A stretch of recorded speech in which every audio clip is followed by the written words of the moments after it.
It seems that over half the movies that have come out in the last few years are either sequels, prequels, or reboots. But the practice is nothing new, and it's been a tried and true cash grab for the film studios for decades. Moviegoers have shown a tendency to watch familiar properties, but at the same time it can be nearly impossible to recreate the success of the film that began the series. That is, unless James Cameron is involved. Alien is considered by many, myself included, to be the best science fiction film of all time, yet you will find many amongst the Alien fanbase that have Aliens as their favorite of the series. So how could a sequel, with a different writer and director, be so well loved, and just what aspects of Aliens do I hope to see in future Alien films?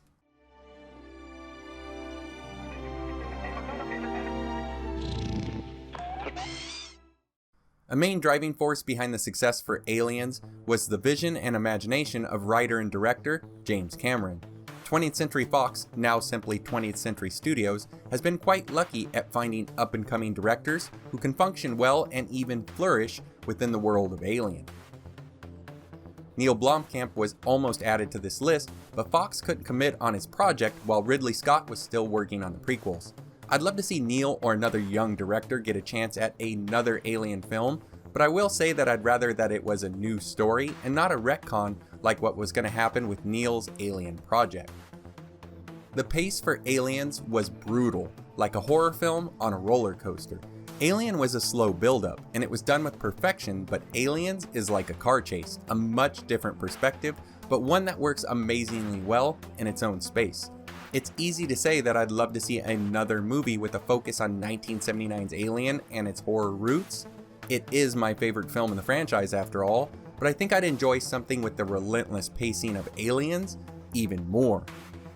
During Aliens, we would finally learn more about the world of Weyland-Yutani, LV-426, and the aliens themselves. The company would be shown to have pioneered the atmosphere processing station technology, which would explain how they are so profitable and what would be fueling their expansion out into the stars.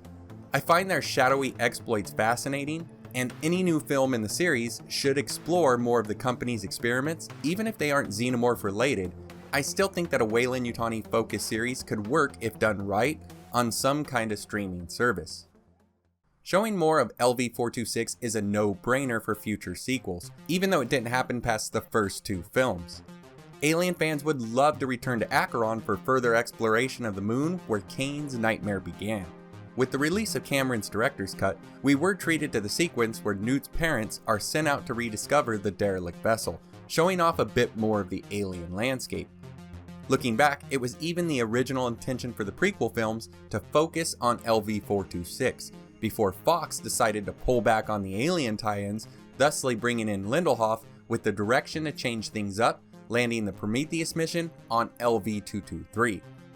These moons need to be revisited in future installments. I think that if the expanded universe tells us anything about the Alien franchise, it's that fans enjoy variants and crossbreeds of the xenomorph. This is something that Aliens did well, as did the other sequels and prequels. By nature, or design, aliens can survive in almost any environment, and in doing so, this adaptability gives the xenomorph access to an almost unlimited amount of variation. As long as the designs of future Xeno offshoots don't lose their Giger aesthetics, I think fans would welcome the changes. Cameron would take the Alien family from its standard lifecycle of Ovomorph, Facehugger, Chestburster to Xeno and add in the Alien Queen, giving us a method beyond egg morphing that could produce eggs, and one that could do so on a larger scale. The addition of the Queen fit right in with the Alien mythos, and was even admired by H.R. Giger, who unfortunately did not work on the film. Even Ridley Scott has now given his blessing to the Queen, having David work on creating one in Alien Covenant's Advent. If there was one thing that I think may have been a bad decision to the Alien franchise, it was to keep the focus of the series on Ripley beyond Aliens. By Alien 3, Sigourney Weaver had climbed to the top as far as Hollywood's female actresses were concerned, earning her higher salaries that would eventually become cost productive to the franchise. Sigourney now had more power on script approval and direction. This resulted in the removal of guns from Alien 3 and possibly the idea of crossing DNA with the alien for resurrection. With Aliens, we had a natural reason for the return of Ellen Ripley. Her story would be further fleshed out, and we would see her growth as a young woman that would be forced into a leadership role in Alien, to the defiant woman that would go on to grab the reins of command from Colonial Marines no less, in order to do what was necessary to keep those close to her safe.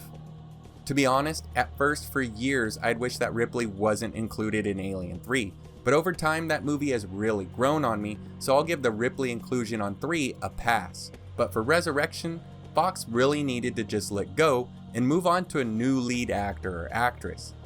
I'm also a big fan of the Alien Isolation stuff, but please, in future Alien installments, no more Ellen Ripley or any of her friends, relatives, or roommates.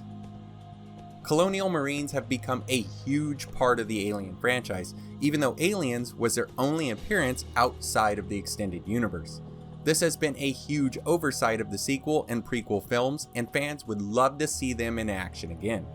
Their casting, like Alien, was a perfect blend of accomplished film and TV stars, mixed in with some new faces, along with the usual cast of friends that would show up in James Cameron films.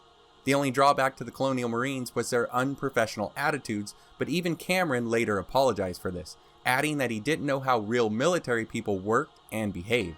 So we should all remember that beyond Gorman, the team of Marines was supposed to be elite. So please, future Alien writers and directors, show us a badass team of Colonial Marines working like real Marines do. The crews of the prequel films were not relatable and quite forgettable, yet fans still remember the crews of the Nostromo and the Sulaco, so take notes on these two crews for later installments. There's so much that Aliens did right that it's hard to stop naming aspects of it that should appear in future Alien films. What do you want to see from Aliens pop back up in the next Alien film? Next up, I'll take a look at the aspects of Alien 3 and Resurrection that should appear in future franchise offerings. These two movies aren't exactly as respected as the first two, but I know that I can still find inspiration to be had in both of them. Take care guys, have a good one, and I hope to see you next time.